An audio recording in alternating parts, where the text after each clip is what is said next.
Hello students, जैसे कि कल तक की क्लास में आप पढ़ चुके होंगे कि भारत और उसके राज्य क्षेत्र क्या हैं। उसी की कड़ी में आगे बढ़ते हुए समझते हैं कि नागरिकता क्या है, यानी कि भारत की नागरिकता क्या है। तो समझते हैं कि जो नागरिकता है, नागरिकता किस भाग में है, किस आर्टिकल में है।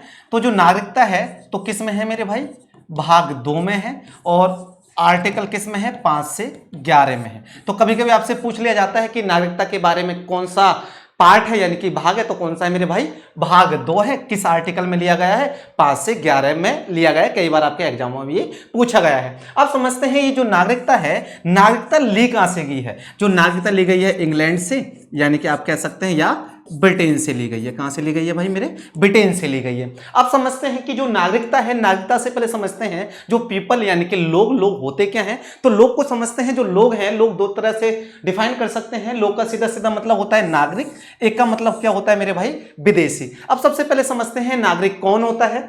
तो नागरिक को समझने से पहले समझते हैं कि नागरिक कौन है। तो देखेंगे नागरिक का सीधा सीधा मतलब होता है ऐसा कोई भी व्यक्ति या ऐसे व्यक्ति जिनको राजनीतिक और सिविल अधिकार प्राप्त होते हैं।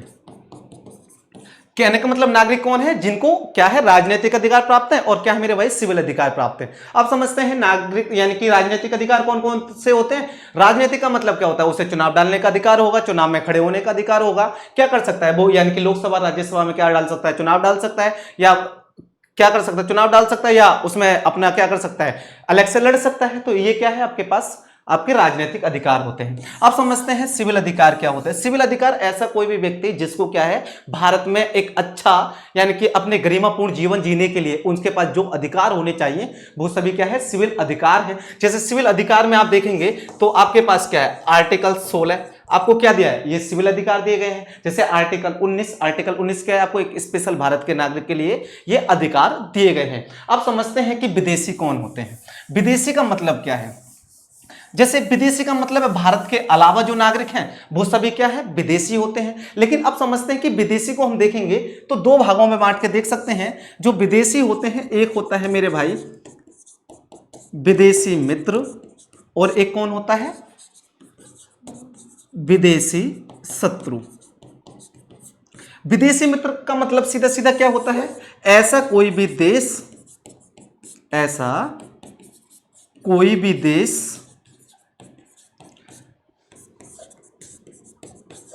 जिसके साथ व्यापारिक संबंध हो।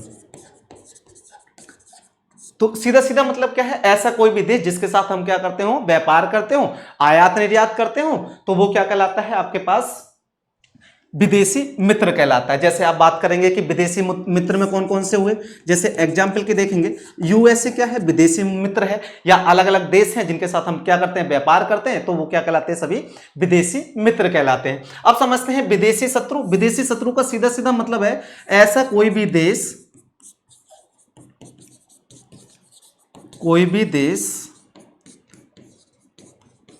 जिनके साथ क्या चल रहा हो मेरे भाई, युद्ध चल रहा हो। तो जैसे अब मान लेते हैं कि ऐसा कोई भी देश जिनके साथ क्या चल रहा हो, युद्ध चल रहा हो। अब देखेंगे कि प्रेजेंट टाइम में भारत के साथ कोई किसी देश के साथ युद्ध चल रहा है, भारत का नहीं चल रहा। तो अभी प्रेजेंट टाइम में कोई भी विदेशी शत्रु नहीं है। विदेशी शत्रु जैसे कि आप बोलेंगे कि सर क्या पाकिस्तान को विदेशी शत्रु में रख सकते हैं, या चाइना को क्या रख सकते हैं, विदेशी शत्रु में रख सकते हैं। तो सीधा सीधा मतलब है अभी प्रेजेंट टाइम में पाकिस्तान या चाइना के साथ क्या नहीं चल रहा, युद्ध नहीं चल रहा, तो इसलिए हम विदेशी शत्रु में से नहीं रख सकते। तो आप बोलेंगे कि भैया पाकिस्तान तो क्या कर रहा है, घुसपैठ कर रहा है, तो क्या इसे विदेशी शत्रु में रख सकते हैं। तो सीधा सीधा नहीं, घुसपैठ अलग है। यदि कोई युद्ध कर रहा है ना, तभी हम क्या करेंगे, उसे विदेशी शत्रु की श्रेणी में रखेंगे। प्रेजेंट टाइम में ना तो पाकिस्तान हमारा विदेशी शत्रु है और ना ही चीन हमारा विदेशी शत्रु है। अब समझते हैं, जैसे मैंने बताया था कि सिविल अधिकार भारतीय नागरिकों को कौन कौन से हैं। अलग अलग भारतीय जो जितने भी भारतीय हैं उनको क्या दिया जाता है, सिविल अधिकार दिया जाता है या एक विशेष अधिकार दिया जाता है। तो समझते हैं कि विशेष अधिकार कौन कौन से दिए गए हैं। तो सबसे पहले समझेंगे कि आर्टिकल 15 जो है, आर्टिकल 15 किसको दिया गया है, आपके भारतीय नागरिकों के लिए आर्टिकल 15 के बारे में बताया गया है कि आर्टिकल 15 भारतीयों को एक विशेष अधिकार होगा। विशेष अधिकार आर्टिकल 15 क्या कहता है, एग्जाम में आपसे पूछ लेगा कि आर्टिकल 15 किससे रिलेटेड है। तो आर्टिकल 15 का सीधा सीधा मतलब है कि किसी भी व्यक्ति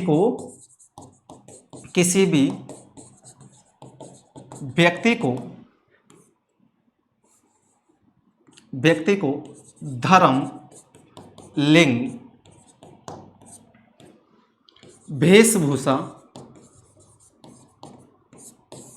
आदि के आधार पर क्या नहीं करेंगे, विभेद नहीं करेंगे। विभेद का मतलब क्या होता है कि इसके कहने का मतलब सीधा सीधा है, उसके साथ क्या नहीं करेंगे, अलग अलग कोई अलग बातें नहीं करेंगे। उसको अधिकार दिया गया है कि उसके साथ क्या नहीं करेंगे, सभी को समान अधिकार देंगे, यानी कि उसके साथ भेदभाव नहीं करेंगे।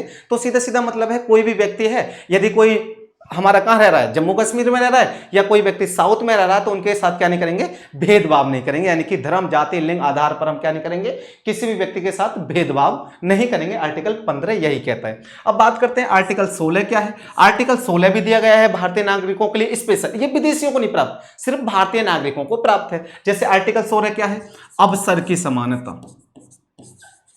अवसर की समानता क्या है, आर्टिकल 16 अवसर की समानता। प्रत्येक व्यक्ति को आगे बढ़ाने के लिए क्या दिया जाएगा, अवसर की समानता दी जाएगी, आर्टिकल 16 कहता है। अब आर्टिकल 19 क्या है, जो कि हम आगे पढ़ेंगे। आर्टिकल 19 का मतलब क्या है, आर्टिकल 19 में क्या दी गई है, स्वतंत्रता दी गई है। अब स्वतंत्रता जो दी गई है किस में दी गई है, आर्टिकल 19। और आर्टिकल 19 में कितने प्रकार की स्वतंत्रता दी गई है, 6 प्रकार की, जो हम फंडामेंटल पढ़ेंगे उसमें आपको पढ़ लेंगे कि कौन कौन से आपके पास स्वतंत्रता दी गई है। अब समझते हैं आर्टिकल 29 और 30। आर्टिकल 29 और 30 में जो अल्पसंख्यक है, अल्पसंख्यक के लिए क्या है, शिक्षा और संस्कृति का क्या दिया गया है, एक विशेष अधिकार दिया गया है। अब समझते हैं कि जो अल्पसंख्यक है, अल्पसंख्यक होते कौन है। जैसे अल्पसंख्यक का मतलब क्या होता है, जो अल्पसंख्यक है, अब समझते हैं कि मान लेते हैं अब उत्तर प्रदेश है, यूपी है, यूपी में क्या है, हिंदू, मुस्लिम अलग अलग व्यक्ति रहते हैं। अब इन सब की देखा जाए तो मुस्लिम लोगों की क्या संख्या कम है और हिंदुओं की लोगों की क्या है, संख्या ज्यादा है। यानी कि अलग अलग लोगों की संख्या क्या है, ज्यादा है, मुस्लिम लोगों की संख्या क्या है। तो ये जो मुस्लिम है, मुस्लिम को कहां क्या रखा गया है, कहां पर अल्पसंख्यक का दर्जा दिया गया है। जैसे बौद्ध है, बौद्ध है नहीं, तो यदि मान लेते हैं कि अलग अलग व्यक्ति हैं, तो उनको क्या, जिनकी संख्या कम होती है वहां वो व्यक्ति क्या कहलाते हैं मेरे भाई, अल्पसंख्यक कहलाते हैं। जैसे कि आप जम्मू कश्मीर की बात करें तो जम्मू कश्मीर में सर्वाधिक क्या है, मुस्लिम है। जम्मू कश्मीर की बात करें तो सर्वाधिक कौन है, मुस्लिम है। और हिंदू क्या है, वहां बहुत कम है। तो जम्मू कश्मीर में जो हिंदू होंगे वो अल्पसंख्यक होंगे, और उत्तर प्रदेश में जो अल्पसंख्यक होंगे वो क्या होंगे, मुस्लिम होंगे। तो अल्पसंख्यक का सीधा सीधा मतलब होता है जिनकी संख्या कम होती है उनको क्या कहते हैं, अल्पसंख्यक कहते हैं। अब समझते हैं कि भारतीय नागरिकों को और कौन कौन से अधिकार प्राप्त हैं। जैसे क्या दिया गया है कि लोकसभा और राज्य विधानसभा में मतदान करने का अधिकार। यानी कि लोकसभा में यदि जैसे आप प्रधानमंत्री को चुनेंगे तो प्रत्येक भारतीय नागरिक को यह अधिकार है, तो वो क्या कर सकता है, अपना वोट डाल सकता है। या राज्य विधानसभा यदि आप अपने राज्य के मुख्यमंत्री को चुनेंगे तो आप क्या कर सकते हैं, वोट डालने का आपको अधिकार है। तो ये क्या है, आपके पास सिविल अधिकार होता है। तो जैसे संसद और राज्य विधानमंडल की सदस्यता में चुनाव लड़ने के लिए आपको पास क्या है, एक अधिकार होता है। जैसे कि आप संसद के बारे में पढ़ चुके होंगे या संसद को समझते हैं। जो संसद होते हैं, संसद के 3 अंग होते हैं। एक होता है कि राष्ट्रपति, आपसे कभी कभी पूछ लेता है संसद के कितने अंग हैं, तो संसद के कितने अंग हैं मेरे भाई, 3 अंग होते हैं। एक राष्ट्रपति होता है, एक क्या होता है, लोकसभा होता है, और एक क्या होता है मेरे भाई, राज्यसभा होता है। क्या होता है, राज्यसभा होता है। अब समझते हैं कि दूसरा है कि एक स्पेशल अधिकार है भारत में नागरिक जन्म से। यानी कि भारत में राष्ट्रपति कौन बनेगा, जैसे कि अभी आप वर्ड समझाया था, भारत में व्यक्ति या तो जन्म से या प्राकृतिक रूप से क्या होना चाहिए, भारत बन यानी कि भारत में नागरिक जन्म से या प्राकृतिक रूप से भारत का राष्ट्र बनने की क्या रखता है, योग्यता रखता है। कि भारत में जो राष्ट्रपति है ऐसा नहीं है कि वो सिर्फ जन्म से हो, यदि वो व्यक्ति प्राकृतिक रूप से भी भारत का नागरिक है तो वो क्या कहलाएगा, भारत का राष्ट्रपति बन सकता है। लेकिन ये जो कॉन्सेप्ट है अमेरिका में नहीं है। अमेरिका में केवल अमेरिका का राष्ट्रपति वही बनेगा जो वहां का मूल निवासी हो, यानी कि उसका जन्म अमेरिका में हुआ हो तो वो क्या कहलाएगा, अमेरिका का राष्ट्रपति बन सकता है। जैसे अमेरिका में केवल जन्म से नागरिक ही राष्ट्रपति बन सकता है। तो आपसे कभी कभी पूछ सकता है। अब आगे चलते हैं।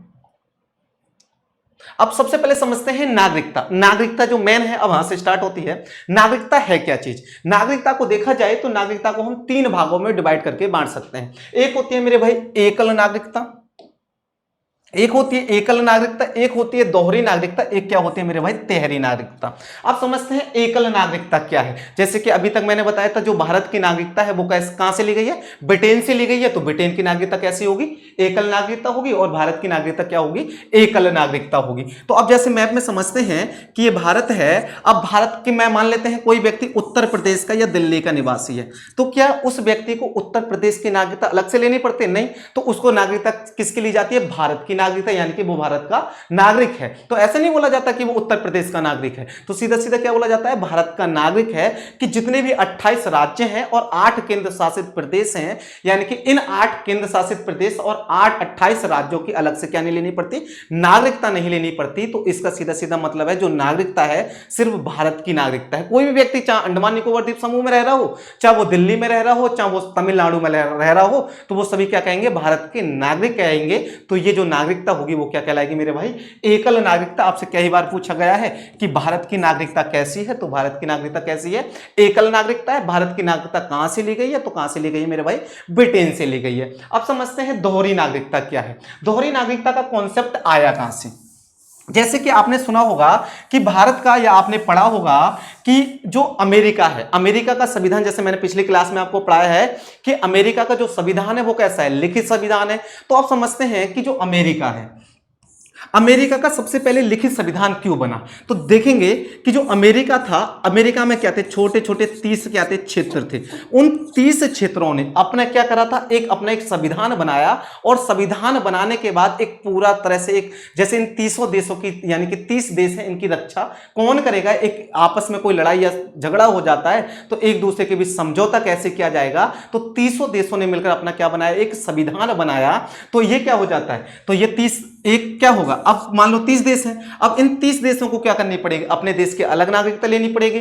अब मान लेते हैं ये देश है, इसको अपनी अलग नागरिकता, इसको अलग नागरिकता, इन सब 30 देशों को क्या लेनी पड़ेगी, अलग अलग नागरिकता लेनी पड़ेगी। और एक नागरिकता क्या लेनी पड़ेगी, पूरे संयुक्त राज्य अमेरिका की नागरिकता लेनी पड़ेगी। इसलिए आपने कभी भी देखा होगा, कहीं भी आपने नहीं पढ़ा होगा अमेरिका, आपने पढ़ा होगा संयुक्त राज्य अमेरिका। तो अब ये नागरिकता कैसे कहलाई, दोहरी नागरिकता। कहने का मतलब उन देशों की नागरिकता प्लस उस पूरे संयुक्त राज्य अमेरिका की जो नागरिकता ली जाती है, तो उस नागरिकता को क्या बोला जाता है, दोहरी नागरिकता बोला जाता है। तो ये कहां के, जैसे अमेरिका की नागरिकता है, ऑस्ट्रेलिया की नागरिकता है, ये नागरिकता क्या कहलाती है, दोहरी नागरिकता कहलाती है।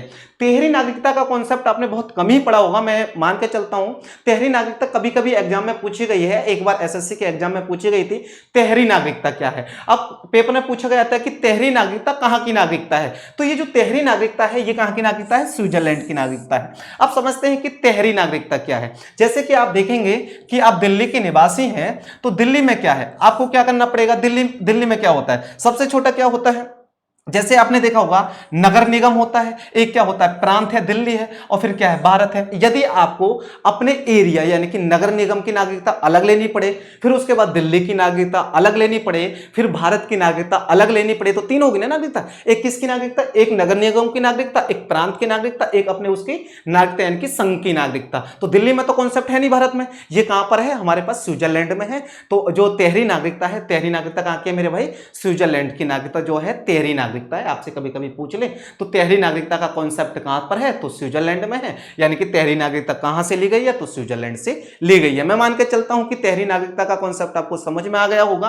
कि दोबारा से समझ लेंगे, जैसे कि आप गांव में रहते हैं, तो गांव में निवास करते हैं, तो आप तिहरी नागरिकता को कैसे समझेंगे। जैसे कि आप मान लेते हैं कि आपका कोई जिला है, अब मान लेते हैं आपका जिला कौन सा है, बुलंदशहर है, यानी कि आपका जिला बुलंदशहर है। आपको यदि बुलंदशहर जिले की नागरिकता अलग से लेनी पड़े और फिर उत्तर प्रदेश की नागरिकता अलग से लेनी पड़े, फिर उस भारत संघ की यानी कि भारत की नागरिकता अलग से लेनी पड़े, तो ये नागरिकता कौन सी होगी? तीन होगी। बुलंदशहर की लेनी पड़ी, फिर कहां की लेनी पड़ी आपके पास? उत्तर प्रदेश की लेनी पड़ी, फिर कहां की लेनी पड़ी? भारत की नागरिकता लेनी पड़ी। तो ये क्या कहलाएगा? तिहरी नागरिकता। लेकिन ये कॉन्सेप्ट तिहरी नागरिकता का भारत में नहीं है, सिर्फ कहां पर है? स्विट्जरलैंड में है। तो इसलिए आप समझ सकते हैं कि स्विट्जरलैंड की जो नागरिकता है कौन सी नागरिकता है? तिहरी नागरिकता। एक बार मैं मान के चलता हूं कि आपको नागरिकता समझ में आ गई होगी। नागरिकता का सीधा सीधा मतलब है एकल नागरिकता, दोहरी नागरिकता और तिहरी नागरिकता। कभी कभी पेपर में पूछ लिया जाता है, मैक्सिमम क्वेश्चन में से क्वेश्चन बनता है कि एकल नागरिकता किसकी है, दोहरी नागरिकता कहां की है, तिहरी नागरिकता कहां की है, या भारत में कौन सी नागरिकता ली गई है, या भारत की नागरिकता का किस नागरिकता से प्रेरित है। तो ब्रिटेन की जो नागरिकता है सेम ब्रिटेन की नागरिकता से भारत की नागरिकता है। ब्रिटेन में भी एकल नागरिकता है और भारत में भी एकल नागरिकता है। अब समझते हैं कि नागरिकता से जो नागरिकता है, नागरिकता के लिए विधि कौन बनाएगा कि नागरिकता कैसे दी जाए, कैसे खत्म की जाए। तो ये जो भारतीय संविधान है, और भारतीय संविधान का एक आपने आर्टिकल अभी मैंने बताया था कि नागरिकता से संबंधित जो आर्टिकल दिए गए हैं, आर्टिकल किस में है? आर्टिकल 5 से 11 में है। किस में है? आर्टिकल 5 से 11 में है। अब मैं आपसे बात करूं कि भारत में जो विधि बनाएगा कि किस व्यक्ति को नागरिकता दी जाए, किसको नागरिकता दी नहीं जाए, या किससे नागरिकता वापस ली जाए, ये सभी संबंध में जो नागरिकता का प्रावधान है, तो ये प्रावधान किससे, यानी कि संसद को है। किसको है मेरे भाई? संसद को। आपसे कई बार पूछ लिया जाता है कि नागरिकता से रिलेटेड किसको अधिकार है, किसको है मेरे भाई? संसद को है। संसद क्या बनाएगी? एक नियम बनाएगी, एक अधिनियम बनाएगी, उसके तहत क्या कर सकते हैं? नागरिकता से रिलेटेड जितने भी अधिकार हैं वो दिखाए जाते हैं। अब आपसे पूछ लिया जाता है संसद को नागरिकता के संबंध में संबंध बनाने का अधिकार दिया गया है। आपसे पूछ लिया किस आर्टिकल में है, तो किस आर्टिकल में मेरे भाई? आर्टिकल 11 में है। अनुच्छेद कितने में है? 11 में है। उसी की कड़ी में क्या हुआ? सरकार ने अलग अलग क्या बनाए? अधिनियम बनाए, और उन अधिनियम में क्या करते रहते हैं? संशोधन होता रहता है। तो सबसे पहले समझते हैं कि जब नागरिकता दी गई तो एक अधिनियम आया जिसका नाम है भारतीय नागरिकता अधिनियम 1955। अब भारतीय नागरिकता अधिनियम 1955 के तहत क्या दी जाती है कि किस किस व्यक्ति को नागरिकता दी जाएगी और किस किस व्यक्ति को नागरिकता ली जाएगी, यानी कि किस किस व्यक्ति से अपनी नागरिकता वापस ले सकते हैं। तो जैसे उसके बाद क्या होता है? अलग अलग उसमें अभी इसको सभी को पढ़ेंगे कि भारतीय नागरिकता अधिनियम क्या है, इसमें क्या दिया गया। उसके बाद आता है भारतीय नागरिकता संशोधन अधिनियम 1986। उसके बाद आता है भारतीय नागरिकता संशोधन 1992, 2003, 2005, 2015, 2019। कहने का मतलब समय समय अनुसार इसमें क्या होने लगा? संशोधन होने लगा। उसी संशोधन को हम आगे की कड़ी में पढ़ेंगे। क्लास के लास्ट में हम क्या करेंगे? इन संशोधनों को सभी को पढ़ते हैं। अब सबसे पहले समझते हैं भारतीय नागरिकता अधिनियम 1955। अब इस अधिनियम में क्या कहते हैं कि भारत की नागरिकता किसको मिलनी चाहिए, किसको नहीं। अब समझते हैं कि भारत की जो नागरिकता है, भारत की नागरिकता 1955 के अधिनियम के अनुसार, किसके अनुसार? 1955 के अनुसार कितने तरीके से व्यक्ति प्राप्त कर सकता है। तो मेरे भाई कितने तरीके से प्राप्त कर सकता है? 5 प्रकार से। आपसे कभी कभी एसएससी में या दिल्ली पुलिस में या यूपी पुलिस में अलग अलग पूछ लेगा कि किसी भी व्यक्ति को नागरिकता जो है कितने प्रकार से प्राप्त कर सकते हैं। तो 5 प्रकार से हम क्या 5 तरीके से हम नागरिकता प्राप्त कर सकते हैं। 5 तरीके से कौन कौन से करते हैं? पहला होता है जन्म से, और दूसरा क्या होता है? वंश से या वंश परंपरा से। तीसरा होता है पंजीकरण से। तीसरा चौथा क्या होता है? प्राकृतिक रूप से या देशीयकरण से। और पांचवा क्या होता है? भूमि के अर्जन द्वारा या किसी भूमि के कब्जे को कर लेते हैं। अब इसी में समझते हैं कि जन्म से क्या है।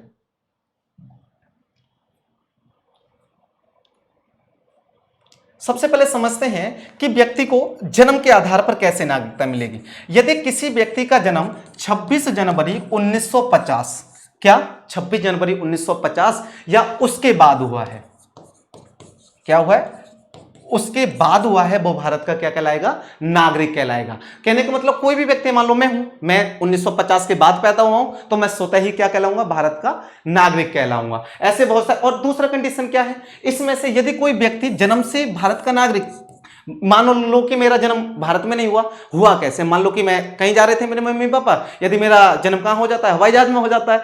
तो इसका मतलब ये नहीं है कि मैं ब्रिटेन में पैदा हुआ। तो इसका सीधा सीधा मतलब है कि यदि मेरे माता या पिता से कोई भी भारत का नागरिक है, भारत का क्या है? नागरिक है, तो कहने का मतलब है आपके हैं, यदि आपके पिताजी या माताजी से कोई भी व्यक्ति भारत का नागरिक है तो वो उनको क्या मिल जाएगी, उसको सीधा सीधा जन्म के आधार पर नागरिकता मिल जाएगी। अब माइंड में आ रहा होगा कि भैया जैसे कि आपने देखा होगा बांग्लादेशी लोग तो क्या होते हैं, घुसपैठ करके आ जाते हैं और भारत में अवैध रूप से रहने लगते हैं, तो क्या वो भारत के नागरिक कहलाएंगे? तो सीधा सीधा है दूसरा कॉन्सेप्ट कि वो अप्रवासी ना हो। अप्रवासी का मतलब क्या है? अप्रवासी ना हो। अप्रवासी का सीधा सीधा मतलब होता है कि वो घुसपैठ करके भारत में प्रवेश ना क्या हो। तो इस आधार पर क्या है, जन्म के आधार पर क्या मिल सकती है, नागरिकता आपको दी जाती है। 1955 का अधिनियम कहता है। अब वंश परंपरा के अनुसार, अब सीधा सीधा आप जानते हुए वंश परंपरा के अनुसार मेरे दादाजी थे, मेरे दादाजी भारत में पैदा हुए, फिर उसके बाद मेरे पिताजी क्या हुए, भारत में पैदा हुए, और उसके बाद मैं पैदा हुआ भारत में। अब उसके बाद क्या होता है, मेरे बच्चे पैदा होंगे। तो ये क्या है, वंश परंपरा के आधार पर क्या चलती आ रही है कि नागरिकता प्राप्त की जाती है। यानी कि कोई भी व्यक्ति है, यदि वंश परंपरा के आधार पर उसे क्या मिलती है, नागरिकता मिल सकती है। तो वंश परंपरा के आधार पर आप सभी जानते हैं कि वंश के आधार पर क्या मिलती है, वंश के आधार पर मेरे भाई, आधार पर नागरिकता, आधार पर नागरिकता, किसके आधार पर मेरे भाई, वंश के आधार पर क्या है, नागरिकता दो यानी कि वंश के आधार पर जो नागरिकता दी जाती है तो उसे क्या कहते हैं, वंश के आधार पर नागरिकता। अब समझते हैं तीसरा, पंजीकरण के आधार पर। पंजीकरण का मतलब क्या है? अब मान लेते हैं कोई व्यक्ति है, वो भारत का क्या नहीं है मेरे भाई, निवासी नहीं है। अब वो क्या करता है, भारत में निवास करने के लिए आ जाता है। जैसे कि आपने देखेंगे कि बहुत सारे विदेशी होते हैं, भारत में क्या करते हैं, रहने लग जाते हैं, वीजा बनवाया और वहीं पर क्या लग जाती है, जॉब लग जाती है। तो उन्हें पंजीकरण के आधार पर क्या मिल सकती है, भारत की नागरिकता। यदि कोई भी व्यक्ति 7 वर्ष तक, कितने वर्ष तक, 7 वर्ष तक भारत में क्या करता है, निवास करता है, भारत में क्या करता है, निवास करता है, तो उसे पंजीकरण के आधार पर क्या मिल सकती है, उसके पास नागरिकता प्राप्त कर सकते हैं। अब पंजीकरण ऐसे नहीं कि कोई भी ऐसे आ जाएगा, सीधा सीधा उसे क्या होनी चाहिए, 8वीं अनुसूची में जितनी भी, 8वीं अनुसूची में या 8वीं अनुसूची, 8वीं अनुसूची में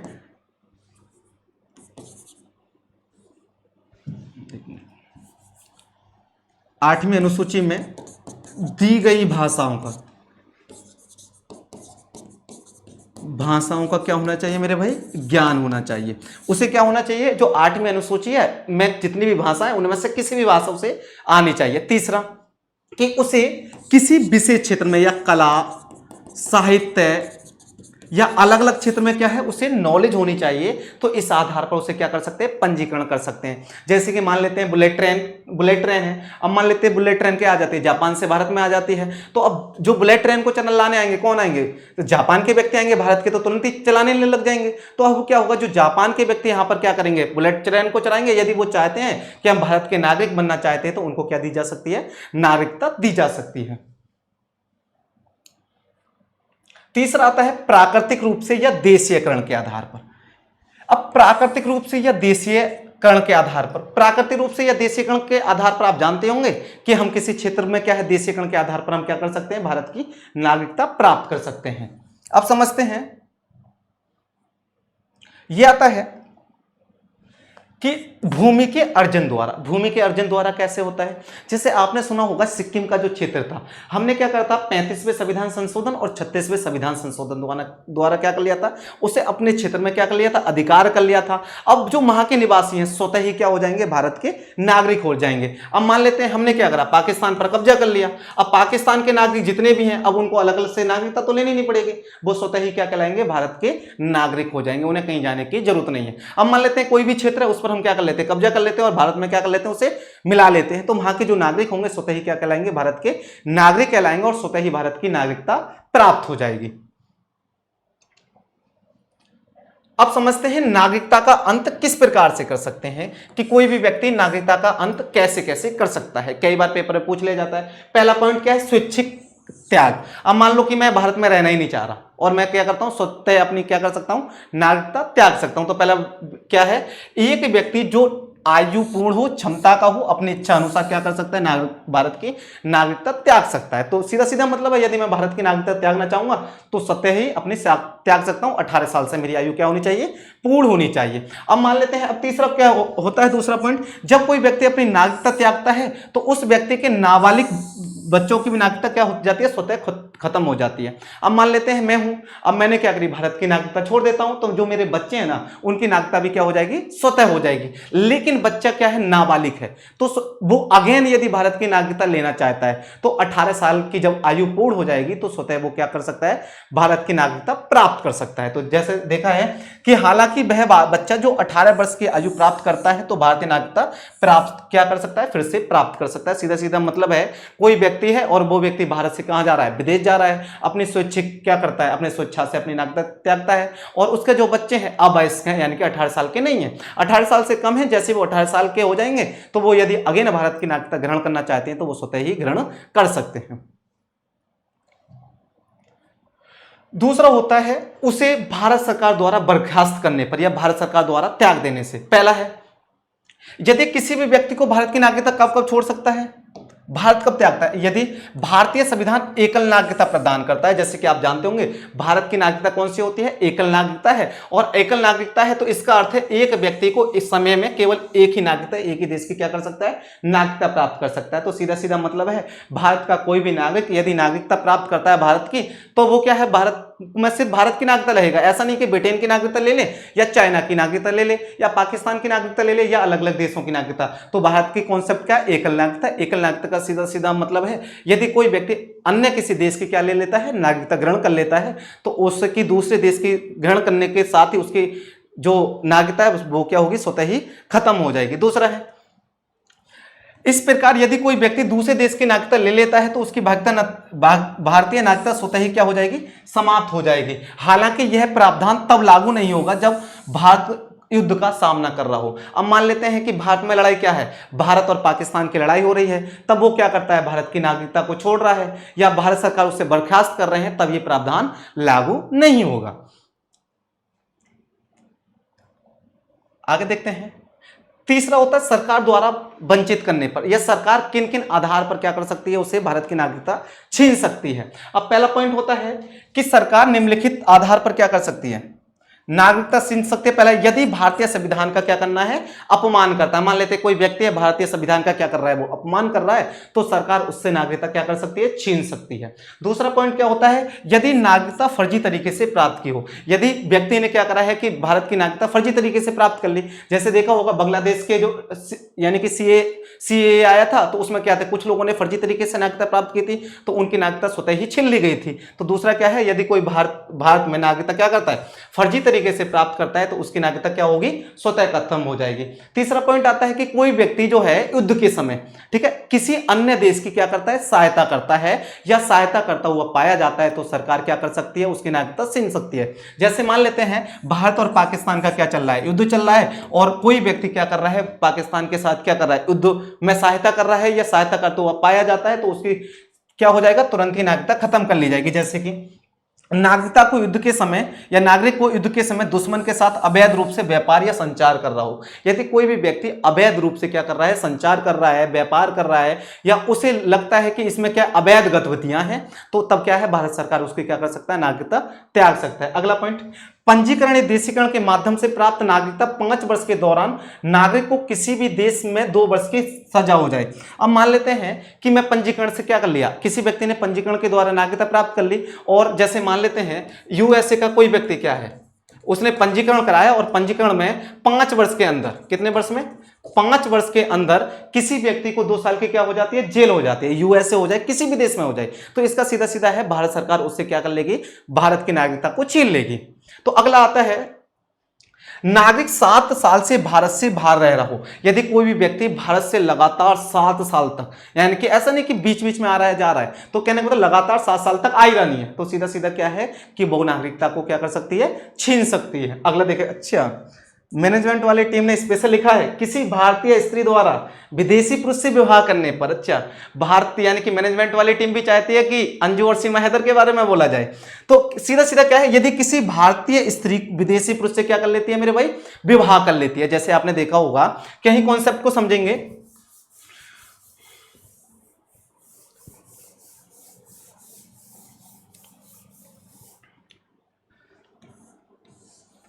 जैसे सीमा का आपने नाम सुना होगा, सीमा और सचिन का तो नाम सुना ही होगा ना। सीमा और सचिन जो है, कि जो सीमा है, सीमा पाकिस्तान से भारत आ गई।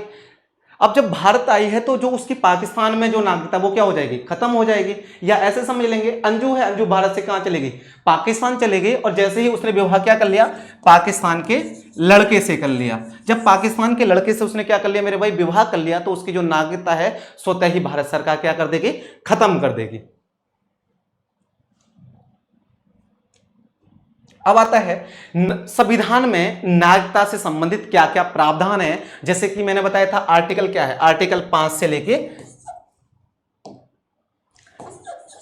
आर्टिकल 5 से लेके 11 तक नागरिकता के बारे में प्रावधान है। तो आपसे पूछ लिया जाता है कि आर्टिकल 5 क्या है। आर्टिकल 5 क्या कहता है, संविधान लागू होने के समय की नागरिकता। तो सीधा सीधा मतलब है 26 जनवरी 1950 के समय, या जिन जिन व्यक्तियों का 26 जनवरी 1950 के समय ये भारत के नागरिक हैं या उसके बाद पैदा होते हैं, तो उससे संबंधित जो प्रावधान है तो क्या दिया गया है, आर्टिकल 5 में दिया गया है। कि सीधा सीधा बोला जाता है कि संविधान के प्रारंभ की नागरिकता, या संविधान जब लागू हुआ उस समय के प्रारंभ की जो नागरिकता है उस नागरिकता के बारे में प्रावधान दिया है। अब समझते हैं आर्टिकल 6। आर्टिकल 6 का सीधा सीधा मतलब है कि पाकिस्तान से भारत आने वाले नागरिक को नागरिकता से संबंधित अधिकार। जैसे कि पाकिस्तान के कुछ लोग थे, आपने देखा होगा, जैसे कोरोना के समय क्या हुआ था, बहुत ज्यादा भगदड़ मची थी। तो 1947 में जब भारत आजाद हुआ था, तो सॉरी 1947 के समय या 1950 के समय, ये 3 साल का जो टाइम पीरियड है, इस समय क्या होता, बहुत ज्यादा भारत के लोगों को आवागमन हो रहा था। और क्या हुआ था इस समय, आर्टिकल 6 कि कुछ लोग पाकिस्तान से भारत आ रहे थे और कुछ लोग पाकिस्तान भारत से पाकिस्तान जा रहे थे। तो उसका सीधा सीधा मतलब है पाकिस्तान से भारत आने वाले नागरिकों को नागरिकता से संबंधित प्रावधान दे। जैसे आपने चित्र में देखेंगे तो लोग पहले क्या थे, ट्रेन पर भी चढ़ के जा रहे थे, या अलग अलग जैसे मिल रहा था तो अलग अलग जा रहे थे। अब इसमें क्या है, मान लेते हैं कोई व्यक्ति भारत में क्या कर रहा है, भारत में आ रहा है। अब भारत से फिर क्या कर रहा है, पाकिस्तान चला जाता है, कब, 19 जुलाई से पहले।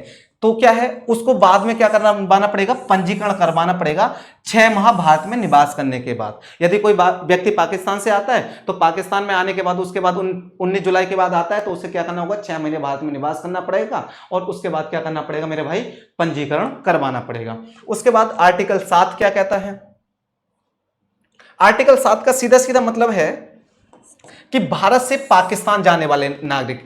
इसमें आपको टाइम दिया गया था कि कुछ व्यक्ति ऐसे थे जिनके रिश्तेदार पाकिस्तान में थे, कुछ व्यक्ति ऐसे थे जिनके रिश्तेदार कहां पर थे, हिंदुस्तान में थे यानी कि भारत में थे।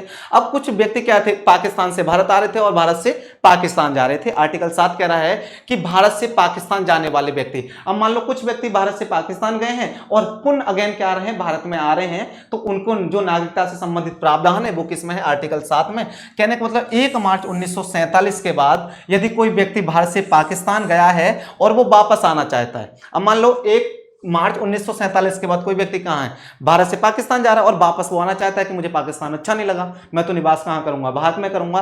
तो क्या होगा, तो उसे पंजीकरण करवाना पड़ेगा और भारत में 6 माह तक रुकने के बाद। कहने का मतलब पहले क्या करना पड़ेगा, 6 माह रुकेगा और उसके बाद क्या करेगा, पंजीकरण करेंगे।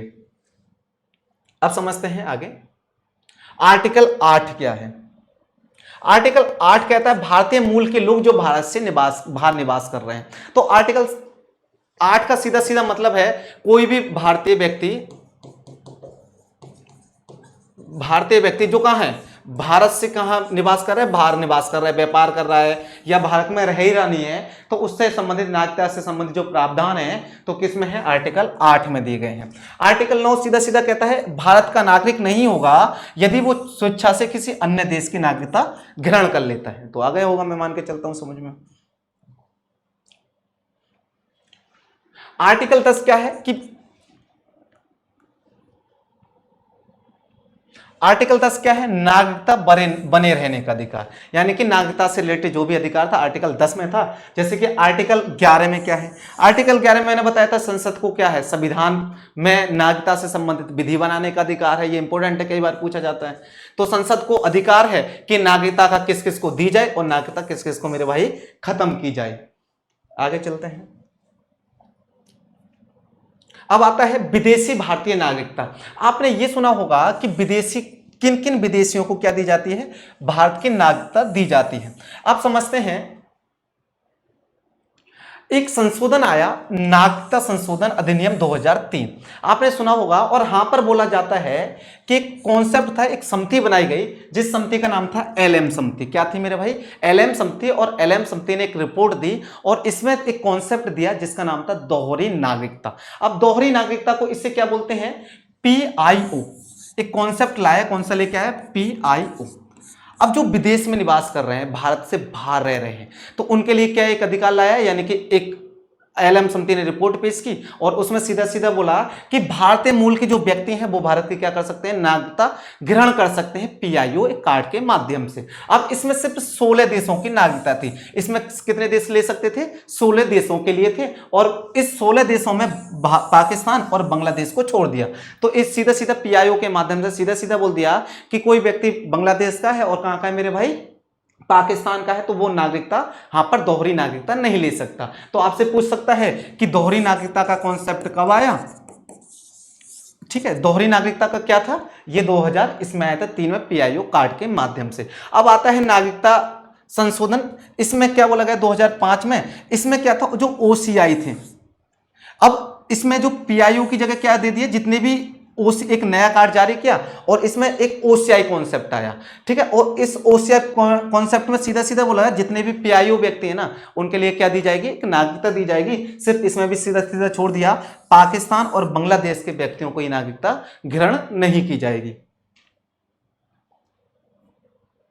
अब आता है एनआरआई का कॉन्सेप्ट। एनआरआई क्या होते हैं? एनआरआई का सीधा सीधा मतलब है कि भारत सरकार भी एनआरआई को ग्रहण करवाती है कि आप भारत की नागरिकता लो।